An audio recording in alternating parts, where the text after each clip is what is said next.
প্রিয় দর্শকবৃন্দ, আসসালামু আলাইকুম। আজ আমরা বাজার থেকে তরমুজ কিনে নিয়ে এসেছি, পাকা তরমুজ। এই তরমুজের লাল অংশটা আমরা সাধারণত খাই, আর নিচের সবুজ অংশটা আমরা ফেলে দেই।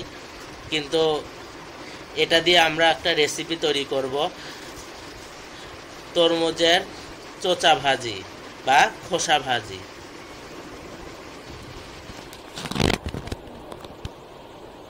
আমরা এই অংশটা সুন্দর করে পরবর্তীতে কেটে এটা দিয়ে একটা রেসিপি বানাবো।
পাতলা করে কুচি কুচি করে কেটে নেওয়া শেষ তরমুজের খোসা।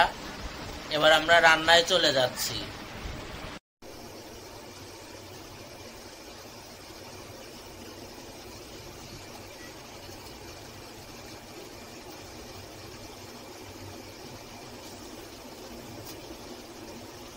দিয়ে দিলাম সয়াবিন তেল, দিয়ে দিলাম তেজপাতা কয়েক টুকরো, দিয়ে দিচ্ছি গরম মশলা,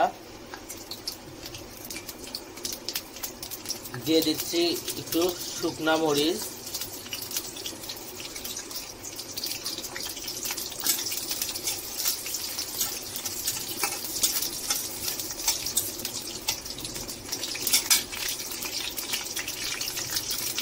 কালো জিরা ও জিরা দিলাম, পেঁয়াজ কুচি ও কয়েক টুকরো রসুন।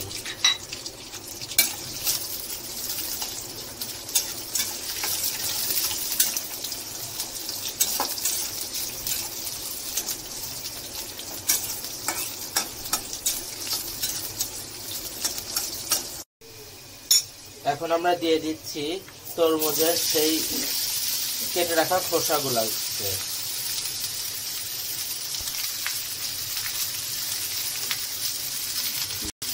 দিয়ে দিচ্ছি জিরা বাটা,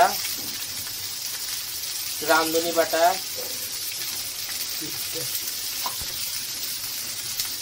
দিয়ে দিচ্ছি ধনিয়া গুঁড়া, একটু মরিচ গুঁড়া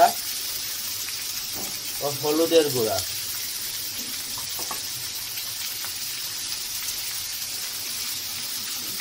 রসুন বাটা,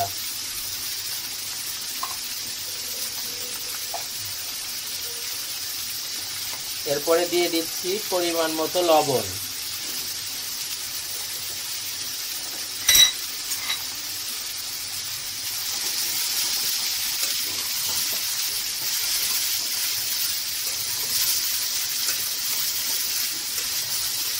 আজ আমরা একটা ভিন্ন পদের রেসিপি নিয়ে এসেছি, আপনারা অবশ্যই এটা তৈরি করে খাবেন। এটা গরম ভাত দিয়ে অথবা রুটি দিয়েও খাওয়া যায়, খেতে অনেক টেস্ট।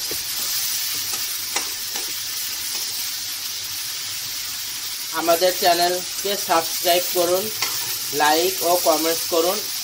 নতুন নতুন আরও রেসিপি পেতে আমাদেরকে সহযোগিতা করুন।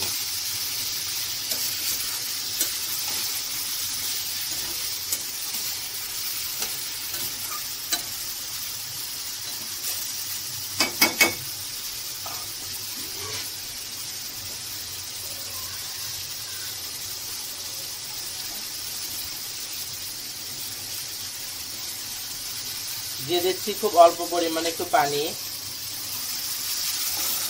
এরপরে আমরা ঢেকে দিচ্ছি।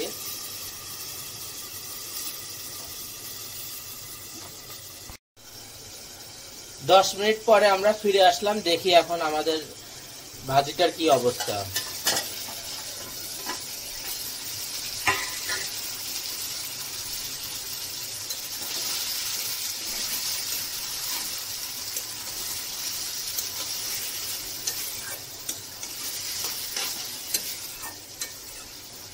প্রায় হয়ে এসেছে, আর অল্প কিছুক্ষণ সময় লাগবে।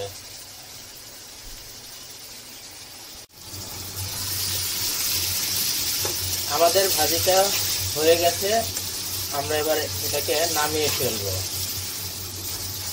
আপনারা অবশ্যই বাসায় এটা করে খাবেন এবং কেমন লাগলো আমাদের কমেন্টে জানাবেন।